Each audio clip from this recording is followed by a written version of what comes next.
The college football experience, Arizona State Sun Devils 2023 season preview episode on the Sports Gambling Podcast Networks, brought to you by Edge Boost. Yes, Edge Boost enables you to double your bet with no interest. Go to sportsgamblingpodcast.com/edge to get started today. And remember, as always, folks, to let it ride. Hey, everybody. Joe Theismann here. You're listening to SGPN. So do this. Let it ride.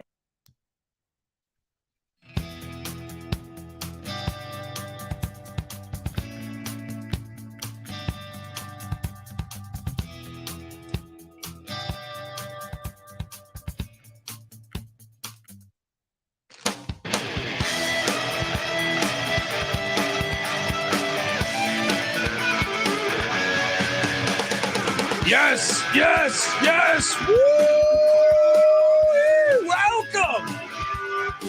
Welcome to the college football experience, Arizona State Sun Devils 2023 season preview episode.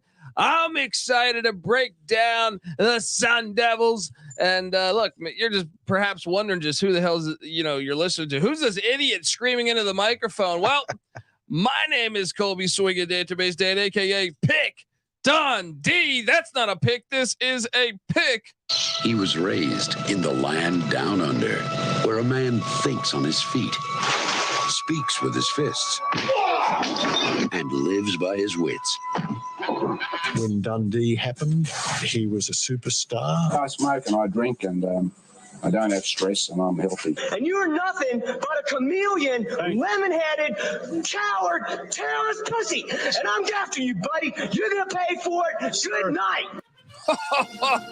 Oh, you're going to pay for it, Patty C. Good night. I know I got to introduce you still. I'm sorry when I do that. I'm sorry. But this is the Arizona State Sun Devils, 8-time national champion, in my opinion.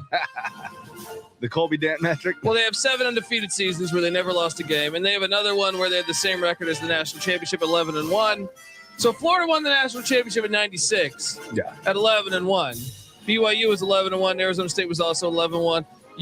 None of them played each other. You figured it out, Patty. What was that? Arizona State at number 4 played number 2 Ohio State, and then Florida at number 3 played number 1 Florida State. Hi. Would have been nice to have the BCS or the college football playoff that year. BYU, also 11-1. Just hey, no. Let's just pick one. I'm going to go ahead and say 8-time national champion. That's the Sun Devils. Let's go, because college football throughout its history has all these made-up national championships. Look, I am joined by my co-host. Give it up for former JMU Duke defensive back, the burrito-eating, sideline kiss-stealing, wheeling and dealing, Patty C in the place to be. Hi-oh. Oh, yeah. Let's go. Let's talk about this. It's a new era. The dawn of a new beginning in Tempe, Arizona. And I'm excited for it. I think a lot of people say, Patty C, and I think you and I would be one of them. You want to talk about sleeping giants in college football? Yeah. Arizona State's been sitting there for like 20 years. The amount of talent and a perfect example was what happened last year, before the season. Yeah. So you had obviously Herm Edwards in this disaster situation. Yeah. Where some people will question, well, you haven't coached in a long time. You haven't been on the field. Turn the TV on Wednesday. I'll be back in studio in Bristol. Coach Rubino, Devil's This Digest. is what I was looking for. Devil's Digest, huh? Yes, sir. Where you located, my man? Right here in Tempe. Okay, Devil's Digest. Okay. I'm Catholic now. I'm a Christian. Watch out, them devils. All right, now look. I mean, Kenny Dillingham comes in as the new head coach this year. Familiar with the team's mascot? Very familiar, because he went to college at Arizona State, so he's gonna know the mascot. That might be a step in the right direction. I'll say this though, buddy. I don't find what Herm Edwards did that ridiculous. I know, you broke the NCAA rules. So does every national champion. I mean, Do we have? I mean, first off, Tennessee was paying players. They were also doing the recruits. That came out with Jeremy Pruitt. Yeah. I believe that every good football school in the nation, like that, really is like throwing millions and millions of dollars into their program, is doing this. Was doing that. Now, and I also went to the state of Arizona during COVID, and the whole state. I'm pretty sure COVID never went to Arizona because you could go to bars. Like, I mean.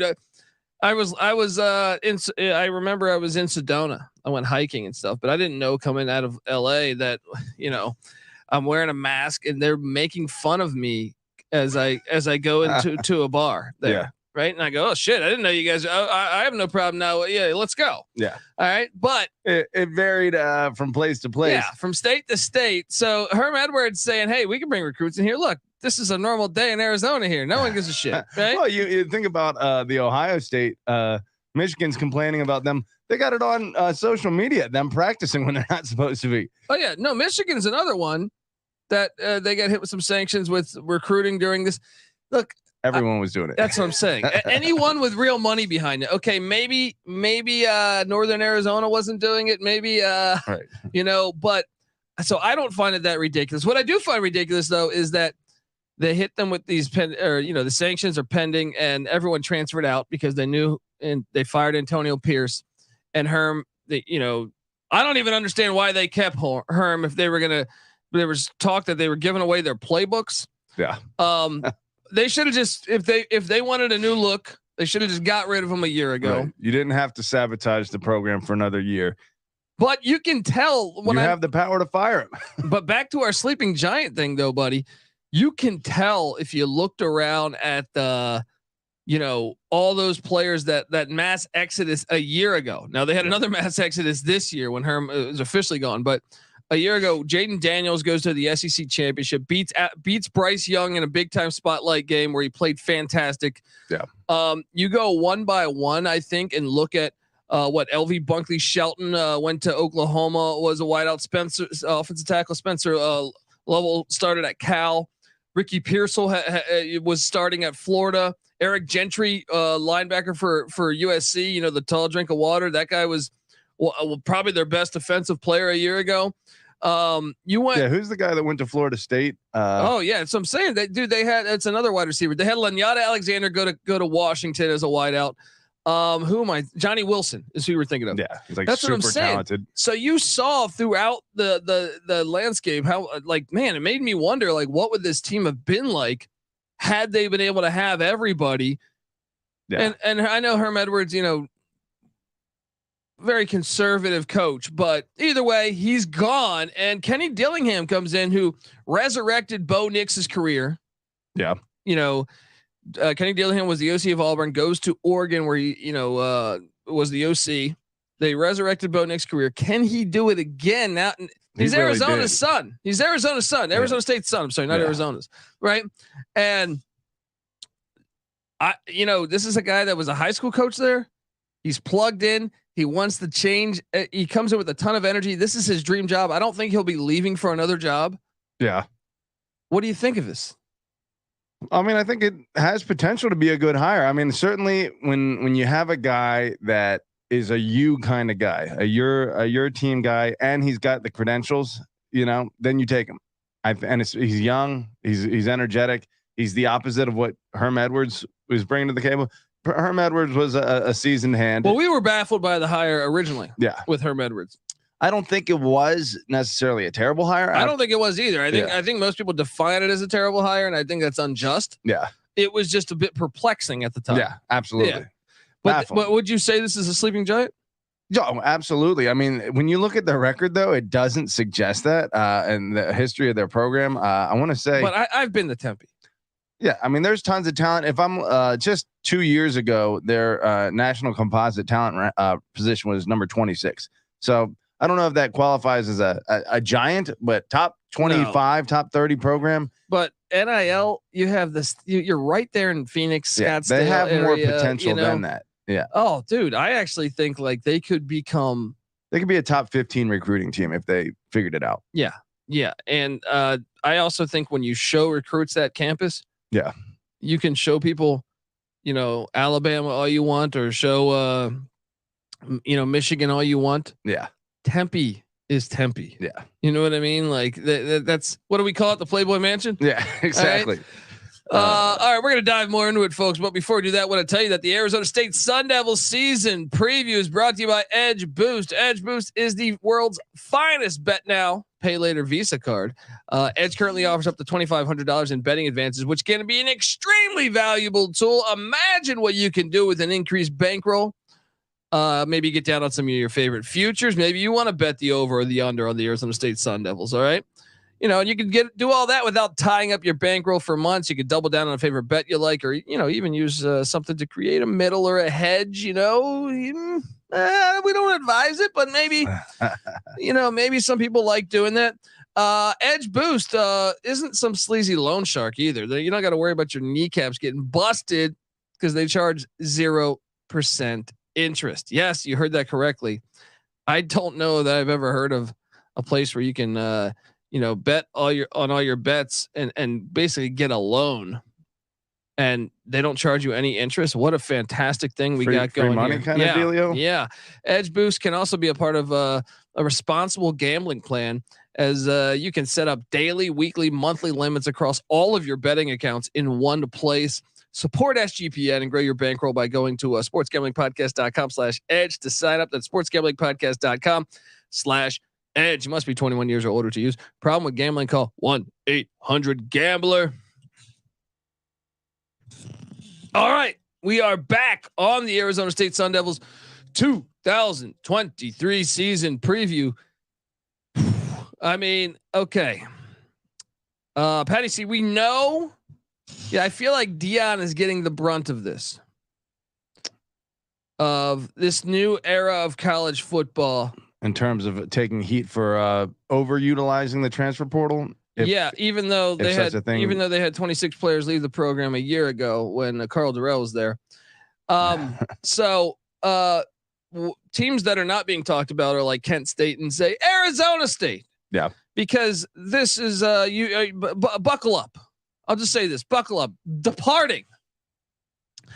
Quarterback Emory Jones, Cincinnati. Offensive tackle Ralph Frias, Utah State. Offensive lineman Danny Valenzuela, Texas State. Defensive lineman Jalil Rivera, Harvey Marshall. Defensive lineman Robbie Harrison, Indiana. Quarterback Bennett Meredith, Purdue. Kicker Carter Brown, Cincinnati. Linebacker Connor Soule, Oregon. Safety DJ Taylor, Cincinnati. Offensive lineman Armand Bethea, Bowling Green. Wide receiver Cam Johnson, Northwestern. Offensive tackle Ben Scott, Nebraska. Kicker Edward Zapalicki, USC. Kicker Jace Feely, son of Jay Feely, Colorado. Long snapper John Farrellman, Ohio State. Running back Daniel Nagata, Washington. Defensive lineman Omar Norman Lott, Tennessee. Offensive lineman Ladarius Henderson, Michigan. That was a huge get for Michigan. Long snapper Gage King, UCF. Quarterback Paul Tyson, Clemson. Incoming. Oh, this gets That's worse. a lot to lose. This gets worse though, because incoming they have more coming in. Wide receiver Melquan Stovall, Colorado State and Nevada. Look, I'm excited about that get because I think he could be something. Same with this one here, Xavier Guillory out of Idaho State in the FCS. Kicker Dario Longhetto out of Cal. Long snapper Slater Zellers out of Cal. Offensive tackle Ben Coleman out of Cal. Defensive lineman Samuel Benjamin out of Idaho State. Punter Josh Carlson from New Mexico State. Linebacker Tavion Brown from Washington State. That's a huge get for them. Running back DeCarlos Brooks from Cal, starting running back from Cal. That's a great look for them.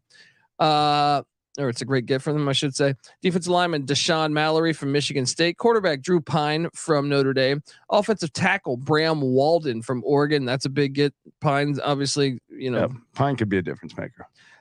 Quarterback Jacob Conover from BYU. Cornerback Shamari Simmons from Austin P. I kind of like that get as well. Defensive lineman Tristan Monday from Wisconsin. Offensive tackle Aaron Frost from Nevada. That was a big get as he was one of the best offensive linemen in the Mountain West. Safety Xavian Alford from USC. Defensive end Prince Dorba from Texas, the Longhorns. Wide receiver Troy Amir, another Texas Longhorn wide receiver. Linebacker Tate Romney from BYU. We got a Romney in Tempe. That just seems right weird. There. Yeah.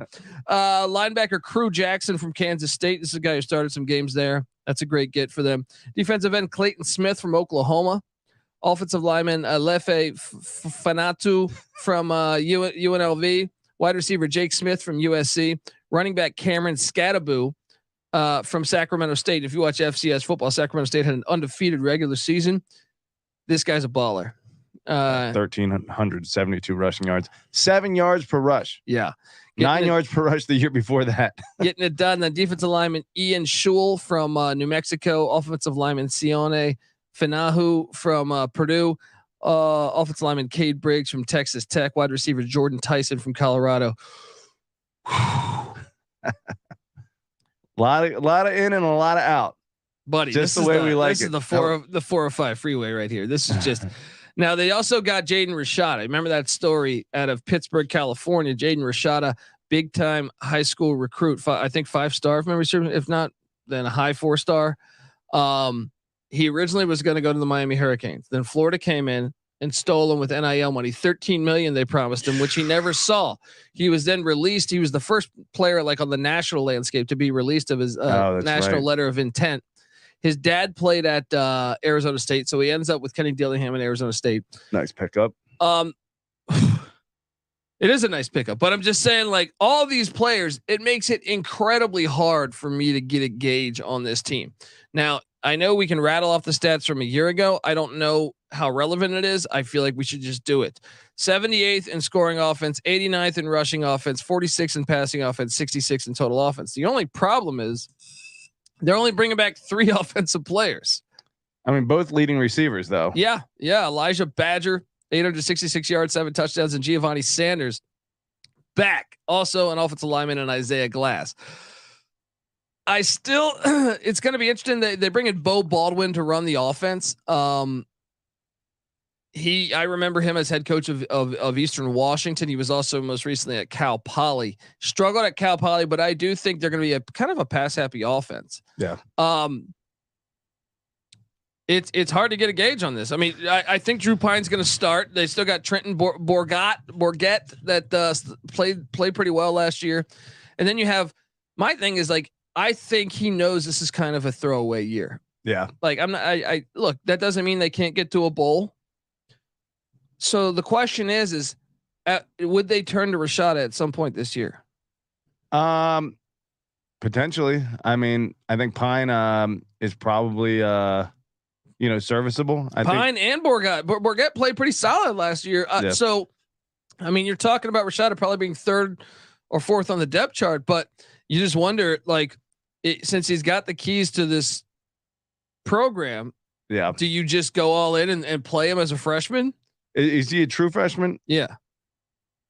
That's a good question. I feel like a lot of guys at that level don't want to wait, 4 years. So you might as well get the reps in. But now. If you're going to lose anyway, you might as well lose with him. I mean, I can see a case with that. I mean, it's going to be very fascinating. Maybe you have Pyne take snaps at the beginning, see how he plays. And then, if he struggles at all, be ready. Yeah. Well, on the defensive side of the ball, they bring in Brian Ward. It was the defensive coordinator for Washington State a season ago under Jake Dickert. I like that get. But they only bring 5 starters back on defense, not 3. 3 was on offense. Just 1 starter on the defensive line, and Anthony Cooper's back. 0 linebackers are back, but as I alluded to, they went out and they brought in a big time, a couple big time transfers, but the one that really caught my eye was Travion Brown out of Washington State, who's familiar with this defense, ran it with, ran it in Pullman with Ward. And so 0 linebackers back. So that was actually a substantial get. 4 of 5 in the secondary back. But the question is, brand new program. Are we going to see, and there's still time for them to transfer out? You never know. But Ed Woods, Jordan Clark, Chris Edmonds, Ro Torrance, all back. You are breaking in a new kicker and punter. Patty C, this gets harder and harder to do every year. We've been doing this show for years. I feel like 5 years now. Yeah. And you could lean on the recruiting rankings. You could see player development within the system before. Now it's like guessing how well these pieces are going to gel together. You honestly have like probably 60 players that difference here. Yeah. You know what I mean? So it's very, very difficult to project, but I think one thing that you can kind of rely on is the teams that are really, really good don't need the transfer portal as much. They'll get a couple guys out of there that'll contribute, like Georgia, Alabama, and they got 90% of their team figured out. Let's bring in one or two guys. If you're full scale overhauling your team, that makes it a lot harder to project. And not only overhauling in the portal, coaching. Yeah. Brand new OC, brand new DC. So, I think long term, it does make it harder. Yeah. Long term, I think having a dude that I read that this is the first Arizona State graduate and the first Arizona native that has ever had the head coaching position at Arizona State. So talk about finally having a dude that might be your guy. Obviously, he's kind of unproven. I listened to his press conference. Yeah. It's like he doesn't want to be anywhere else but Tempe. Yeah. And I'm on board with that. I hope it works out. Yeah. Like I said, I think it's a sleeping giant. And now who's going to take him from Tempe if he has it going? Right. If he's got them to 9-10 wins, or I don't think he wants to leave. And I don't think USC could probably take him. Not if he doesn't want to. Yeah. To me, there's certain coaches that when they find their home, it's like, why did Bill Snyder stay at K-State? That's everyone. True. Why is Pat Fitzgerald still at Northwestern? Yeah, everyone, comes calling, and sometimes they don't want to go anywhere. Leave. Yeah. So if he has that, that's why it's such a compelling hire to me. And he's so young too. 33. Do you think like there's talk that they could end up in the Big 12? There's talk that it might be the Pac-10. I'm one of these ones where, like, as much as I think it'd be interesting if they joined the Big 12, that conference is really compelling to me. Yeah. I think, look, USC and UCLA are leaving after this year. And who is going to be the top dog? You have Oregon's money. But I think you got Dion at Colorado. You got Washington, Caleb DeBauer. Yeah. Kyle Whittingham does a great job in Salt Lake City. And then I think though, 10 teams, Arizona State, they get an auto bid. The Pac-12 is going to get an auto bid, which I wondered if that made sense for USC and UCLA to leave. I know that they're getting a substantial amount of money to leave, but long term, if let's say Dillingham kills it at Arizona State and they're making the playoffs every year, I think they might have a better shot of going into LA if USC is going 8-4 every year and missing out on the playoffs. Absolutely. And stealing those guys. Yeah. I mean, USC and UCLA chase the money, and it could be to their detriment. It hasn't always worked out for teams that have switched conferences. Look at Arkansas. Yeah, exactly. They haven't won an SEC championship. They've been in the SEC for 30 years now. Right. Nebraska was still doing pretty well in the Big 12. Went to the Big 10, hasn't been able to get it, get to that level. One of the only teams that hasn't appeared in the championship game from the Big 10 West. That's the other thing too, is like Arizona State has an established recruiting base in Southern California because they've been recruiting for the Pac-12. Well, and Arizona as a state is getting a lot of California transplants. They're getting a lot better in high school football because how expensive it is to live in California. Yeah. You add that on top of it, you might just have a perfect storm here. But you think you think at the end of the day they're going to be in the Pac-10, or do you think 5 years from now? I have no idea. Yeah, I have no idea. I think they're a great fit for both conferences. I think you may be right though. The path is easier. I think either way though, I think they'd probably be among the highest potential teams with USC out of the equation. I think with USC out of the equation, you're right. They could stand to be that team in the southern portion of the Pac-12 that gathers all those LA recruits. There's also speculation that we're recording this on June 10th, but I'm saying there's talk that San Diego State's going to be in the Pac-12 as soon as at the end of this month, perhaps, but let alone next year or wherever. Yeah. If that happens, then there'll be another school in Southern California. But I like you mentioned this pre-episode, right? Yeah. Potential for a great rivalry there. Arizona State. San Diego State, two gigantic, I want to say 50,000 plus student. They played recently in a couple really good games there. Yeah. Fantastic uniforms, fantastic southern vibes. Yeah, Southwest. And a bunch of hot ass chicks on both campuses. Look, just go to that game. Go to the parking lot. That's the Western version of the world's largest outdoor cocktail party. I like that. All right, let's dive into it because look, I mean, like I said, I feel like we do more prep. Or more breakdown, not prep on the roster. It's hard to project who is going to be starting. Like I said, I think Cooper will be starting on the D line. I don't know. I like the secondary, bringing back 4 or 5. It's a brand new DC though. So I think it could be completely different, especially knowing there's 1,000 new players. I here's one thing I'll bank on too. I will bank on the fact that Travion Brown will be starting in the linebacking core. Yeah. I also think Shamari Simmons has a shot to start the corner from Austin P. Austin P had a sneaky good defense last year. And then Prince Dorba, the defensive end from Texas, he was a big time recruit there. I could see him starting there.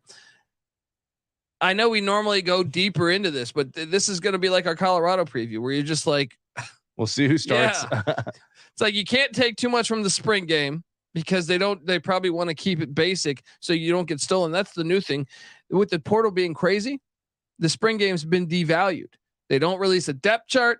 They don't release. They don't even play a lot of their guys because they're like, wait, they're dangling the carrot for everyone. Yeah. So it's gotten wild. Patty C, let's just jump into what we think this Arizona State team can be. And if you're watching on YouTube, you'll see. Shout out to Cam Kerr who did the sweet graphic. I know that photo it looks like is Jaden Daniels, but it's an Arizona State guy. And we needed a photo that would fit that, but it looks good. It looks good. I know he looked good in the uniform. Well, it's hard to find a guy that was on the fucking roster a year ago. But the win total is set at 5, Patty. See, we're going to talk more about that in a second, but I want to tell you that the Arizona State Sun Devils 2023 season preview is brought to you by Underdog Fantasy. Yes. Best Ball Mania is here, and Underdog Fantasy is giving away $15 million in prizes, Patty C. Plus, there's plenty of ways to get down. I love their player prop parlays, especially when college football gets rolling. I do this shit all the time. But right now, obviously, we're in summer, NBA, MLB, NHL. Check out those player prop parlays. Head over to UnderdogFantasy.com. Use that promo code SGPN for 100% deposit bonus up to $100. That's UnderdogFantasy.com. Promo code SGPN. All right, we are back on the college football experience. And Patty C, well, first off, folks, we do this every year. We break down every single team. So this is one of 133 episodes that we're doing for each team. Woo. And look, maybe your Arizona fans listening to Arizona State podcast want to know about the enemy. Go check out the Arizona preview too. There you go. But Patty C, the win total at 5. Are you surprised? First reaction when you're like, come on, this is Arizona State. They keep talent on that roster. I would be, but listen, they haven't exceeded 8 wins since 2014. They've been like a 5, 6, 7 win team for the most part. A couple 8-win years in there, but 3-9 last year. Yeah, I mean that's a 2-game improvement. Fired. Yeah. But I 3 games point. Into it. I get your point. All right, let's get into it. Thursday, August 31st, Southern Utah, the Thunderbirds over there in St. George, Utah. This is like not far from Arizona. So I like this matchup happening. Nice. There you go. I think they should pivot between Northern Arizona and Southern Utah. And obviously Grand Canyon should start their fucking football program. Yeah. But those two. Yeah. Nice little regional FCS matchups. I like it. Get some hype fans in the stands for those. I think Dillingham makes a statement, wins game 1. He's 1-0. Well, he better.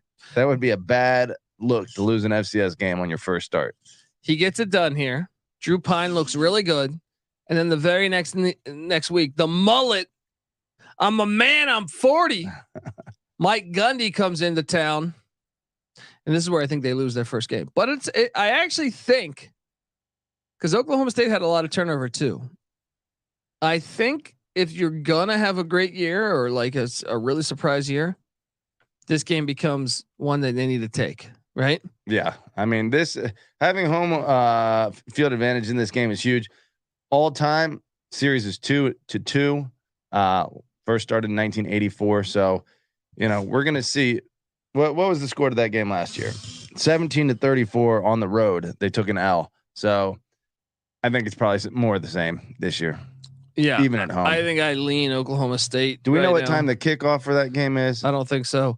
But 10:30 p.m. Eastern time. So 7:30 Western prime time. The Tempe at night ain't so easy to play in. Maybe they get up for this. It's a sneaky place. That's what I'm saying. Like everything's perfect about it. That stadium's awesome. I've been to that stadium. Yeah. They used to host the Super Bowl there. In fact, their first 3 games all at home, all in prime time, and maybe the 4th one when USC comes to town. Well, so I got them at 1-1.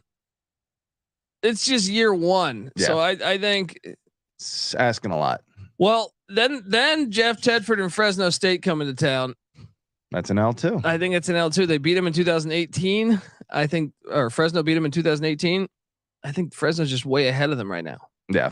So I got him at 1-2. Which, you know, let's get to the next game. The USC Trojans come into town in Lincoln Riley, Caleb Williams. I got him at 1-3, Patty C. I do too. Although 3 straight games in Sun Devil Stadium. Well, that's the thing about the schedule. Only 4 away games, which is almost hard to do in the Pac-12. I feel like. Yeah. That you look at it and say, okay, but I just think with that much roster turnover in the Pac-12, you're right, because they play 9 conference games. That means it has to be, you know, the year that you're playing 5 home games and 4 road games. Not only that, the Pac-12 is also notorious for playing like Hawaii at Hawaii. Yeah, going on the road. And taking a page from the SEC playbook here. Well, that's the good thing I would say about coming in year one is that I do see a path they could get the 6 wins, but right now I got them at 1-3. Yeah. Then they head to Cal Memorial Stadium in Berkeley, California. Patty C, I got them at 1-4. I do too, but it's getting to the point where they're going to pop a win off. Within could it be right here? Because Saturday, October 7th, the Colorado Buffaloes come into Sun Devil Stadium. Yeah. Probably because Colorado is coming off a road trip to Oregon and then hosting USC. And then they have to go to Arizona State. This could be the one. They'll be at 2-4 by this point. Okay. I'll even join you there. Yep. Okay. They get a bye week on Saturday, October 14th. Then they head to Seattle to take on the Washington Huskies. They upset Washington in the desert last year. This ain't happening though. Yeah, Washington though, coming off a rivalry game against Oregon, that could be let down city. But still, it's on the road. They're not getting that done, even off the bye. So that's 2-5, right? Yeah. Then they're home to Washington State. The schedule, man. Yeah. Gosh. I think they lose this. Cam Ward is back now. You know, Wazoo won the last time they went to Tempe. I think Washington State's ahead of them right now. I do too, but I think that I'm going to give them another win here at home. I know that, you know, they obviously Washington State got the win in Tempe the last time they played there, but generally speaking, that was when they had Jaden Daniels and everything. Well, we're going to see. I mean, like we said, Brian Ward almost had a butt kiss award winner last year at Washington State. He's got his linebacker coming. Hopefully that guy fills in that role and is a stud quarterback in that defense. And he did a great job. Yeah. Let me ask you this before we go much further. Dillingham, how much do you think he runs that offense versus Baldwin? Are they both influencing it heavily? Probably. I think so. Yeah, I think so. Okay. So I got him losing it. You got him winning it. I got him at 2-6. You got him at 3-5. 3-5. Then they head to Salt Lake City, Rice Eccles to take on Kyle Whittingham in Utah. They get smacked. I agree. I got him at 3-7. You got. I'm sorry. I got him at 2-7. Two and. What am I doing here? What am I fucking up here? You got him at 2-6, I believe. Or maybe you only. Oh yeah, no, 2-8. 2-8. Right. Well, there's 3 games left. So you have him at 2-7. Yeah. So you got him at 3-6. Yeah. Then they head to the Rose Bowl to take on UCLA. It's a loss. I agree. Then they're home to the Oregon Ducks. It's a loss. I agree. And then you have the Dust Bowl, aka the Territorial Cup, Saturday, November 25th, Arizona State, Sun Devil Stadium, Tempe, Arizona. This is where Kenny Dillingham pulls off the upset and gets the Sun Devil fans excited. I got that as their 3rd win of the season. I mean, if I had to guess, Arizona is probably going to win that game. They're going to be favored. I would assume Arizona's going to be favored in a bubble, but having that one in Tempe is nice. But I mean, 5. I see a lot. 2-10 is not out of the question. There's potential for 1-11. Yeah, there is potential for that. I mean, you lose if you. What is? Let me ask you this: what is their most winnable game in the FBS? Obviously, Southern Utah in the FCS. Yeah, it's either Colorado. Southern Utah 5-6, so that should be a W last year at the FCS. Yeah, level. It's either Colorado or Arizona, right? Going to Cal maybe. But that's, you know, a road trip, but they might be able to get that done just on talent, you know, but Wilcox is a good coach, you know, so I just think I like what Cal's got going this year. But Yeah, I would agree with you. Other than that, maybe hosting Washington State. Could be winnable. So, well, that's how you could build. You want to build a path to 6 games in a bowl game in Dillingham's first year. It's Southern Utah, it's Fresno, it's Cal, it's Colorado. That's 4. Wazoo 5, Arizona 6. And maybe even UCLA on the road if they don't pack out the Rose Bowl. True, but I actually kind of like the under pretty solid here. Yeah, a hammer. Yeah, and this might be like a top play right off the bat. Yeah, it's tough to say, but you could feel how confident you are looking at a team and their schedule. And it seems like 5, which is so sad for Arizona State. They should be expecting to win 9. That many transfers coming in. Just be patient. Yeah, I think Dillingham could be the right guy for the job. You just got this is just be patient. A Clark Lee situation out in Vanderbilt. You got to give the guy like several years to build. Well, Dillingham, he was even quoted. He said, "Anyone that thinks this is going to be an overnight thing is very short-sighted." If he's saying that, yeah. Well, what coach wouldn't buy himself time by making that statement? But he's probably right. Yeah. Any program, you see someone like Primetime, he's doing that in Colorado. But do you really think he's necessarily building for the future, or is he trying to win right now? He's trying to win right now. That doesn't necessarily mean that. I personally think there's a lot of value to that approach, because you breed competition by trying to win right now. And you say, look, yeah, I have a 5-star quarterback sitting at the end of my bench right now. I could start him right now and build for the future. But if he's really 5 stars, let's make him compete. Let's talk about that. Let's say they beat Southern Utah and they drop the next games: Oklahoma State, Fresno State, USC, Cal. Let's say Dion and Colorado pull the upset. They have that bye week on the 14th. They're sitting there at 1-5. Halfway do they go Rashada? How many years does Pyne have left? And will it really even matter if they're 1-5? I think he has 2. 2 years left? No, he has 3. I mean, shoot, you're kind of building for the future with Pyne. Yeah, you're right. You're right. I don't know. It's going to be interesting to watch, folks. Look, before we get out of here, though, we got Michael Barker, aka College Football Campus Tour. I did a little interview with him. So we're going to have him come on and talk about Arizona State and Sun Devil Stadium. So with no further ado, here we go. All right, joining us on the Arizona State Sun Devil preview to talk about great Sun Devil Stadium, folks, you have to give this guy a follow. He is known as College Football Campus Tour on Twitter. Give him a follow at CFB Campus Tour. And I know him as Michael Barker, but I know him because I was surfing through Twitter years ago and I was like, who is this guy posting all these awesome photos? And he's going to like 6 games in a week, night after night. I don't even want to ask how many times he slept in his rental car, but Michael, I appreciate you joining us to talk about Sun Devil Stadium. And look, this used to be the home of a lot of not only Arizona State football, but when the Cardinals first went from St. Louis to Tempe, this was their stadium, correct? Yeah, they were the Phoenix Cardinals back in 1988. So the Sun Devil Stadium has hosted a lot of football, different tenants. Obviously, the home of Arizona State since 1958. The Fiesta Bowl was played there from 1971 to 2006 before they built that toaster over in Glendale. There's also, the Cardinals played there until 2005. They moved along with them. Hosted Super Bowl 30. That's hosted 4 national championships. So there's a lot of history at Sun Devil Stadium.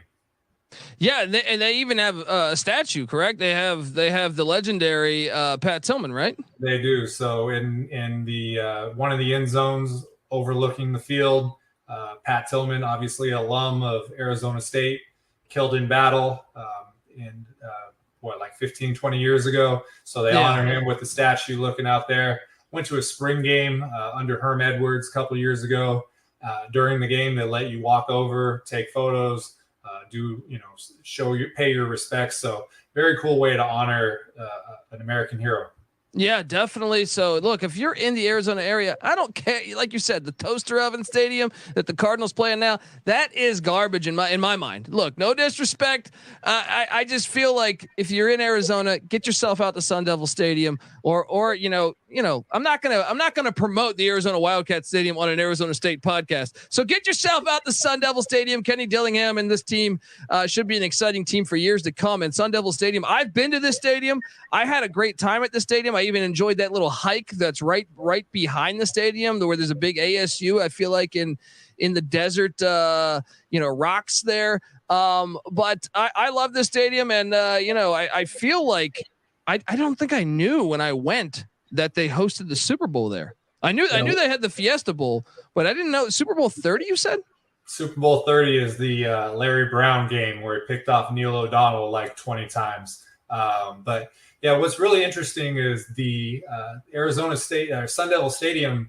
It used to have 74,000 seats, and that was to get Super Bowls and host an NFL team. But when they left, they reduced capacity all the way down to 56,000, added more suites, really not simplified, but made it more appropriate for a college team. It has a beautiful video board out there. The road bleachers, as you mentioned, there's desert hills. It's carved out of the side of the mountain. It's situated between the Tempe Buttes. It's just a very serene, cool location. And they always play night games too. So if you want to stay out of the heat, even in September, a lot of times they kick off at 8:30. So you'll feel good when you go into the stadium and not come out sunburned and red. Yeah. I mean, come on, you gotta go check that out. I remember the days when they were upsetting Nebraska as the top team in the nation back in the 90s. Sun Devil Stadium. I look forward to getting there again. Since 1958, it's been going, and for many more years, hopefully. Michael, I appreciate you joining me on this one, talking about Sun Devil Stadium. Folks, you have to give this guy a follow on Twitter at CFB Campus Tour, like I mentioned, and you can watch this interview on YouTube, youtube.com/thecollegeexperience. But I appreciate you, Michael, and I look forward. Maybe one of these times I'll catch you at Sun Devil Stadium. I'm trying to get out there. I do have a goal, which is a night or a day game in one time zone, fly to a Western time zone, and you got to have a stadium right near the airport. Tempe's only about 20 miles away, so that might work. There you go, folks. That's what I mean. He's already plotting things out. All right. At CFB Campus Tour, Michael Barker, you got to give him a follow. Thank you so much, Michael, and go Sun Devils. Go Sun Devils. Thank you, Colby. There we go right there. Sorry, we had a little bit of technical difficulty towards the beginning of that interview, but things happen. Look, oh yeah, don't bring up Super Bowl 30. A Steelers fan here, a little in pain right now after listening to Larry that interview. Brown, TCU Horned Frog. Probably the last time I cried actually watching a sporting event. 12 years old, Larry Brown ripped my heart out. So. Pretty tough to remember, but Arizona State, Sun Devil Stadium, otherwise amazing. Yeah. Why did they ever take the Fiesta Bowl out of there? So cool. Yeah. Moving it to that shitty stadium. Yeah. Took so much away from the Fiesta Bowl. Yeah. Oh man. It's like they need college football really needs to figure this out. The Sun Bowl. Yeah. Sun Devil Stadium. It's like the old Caesar's Palace Boston matches in the desert at night, outdoors, with like a championship. It's like there's something, there's a mystique, a mysterious element to the desert at night. We don't want college football like the NFL. Yeah. All right. There's been like this push towards it. It's like, no, stop, because like I don't want to see games at the Mercedes-Benz Stadium. All right. I in Atlanta, or the Toaster Oven, as Michael Barker referred to. We want it in Tempe, Sun Devil Stadium, the Sun Bowl in El Paso. So all these great college football stadiums. They already remember they fucked up the Orange Bowl too. Yeah. No one wants to go to Hard Rock Stadium and catch a game. I don't even want to watch a game on TV at Hard Rock Stadium. So please listen to us out there, folks. Guys, subscribe. Girls, subscribe to the College Football Experience because we're breaking down all 133 teams. Shout out to Michael Barker as well. Give him a follow. And look. Subscribe on YouTube, youtube.com/thecollegeexperience. Subscribe on wherever you listen to podcasts at iTunes, Spotify. because we're going through all 133 teams. All right. And some FCS stuff too. We got FCS covered. If you're a Northern Arizona fan, if you're a Lumberjack fan as well, we got you covered. And obviously we also host a college basketball experience. Bobby Hurley, Arizona State made the tournament again. Let's go. So we talk college basketball year round over there. We talk college football year round over here. We also host the college baseball experience. So subscribe, check out the SGPN app. It's free to download in the App Store and Google Play Store. Get access to all of our content. And all right. Until the next preview here, ain't no Sun Devil. That's what I'm Catholic here. Yeah. But look, folks, I'm excited for Kenny Dillingham's era. All right. Even though we took the under, I think good things are coming. Be patient. I'm excited to see what he can do in year one. All right. This is the college football experience, Arizona Sun Devil style. You better start thinking about yours. And we out of here. Run and shoot. We can really run and shoot. And the whole team's looking and the whole world's looking with the cameras. Run and shoot. We can really run and shoot. And you know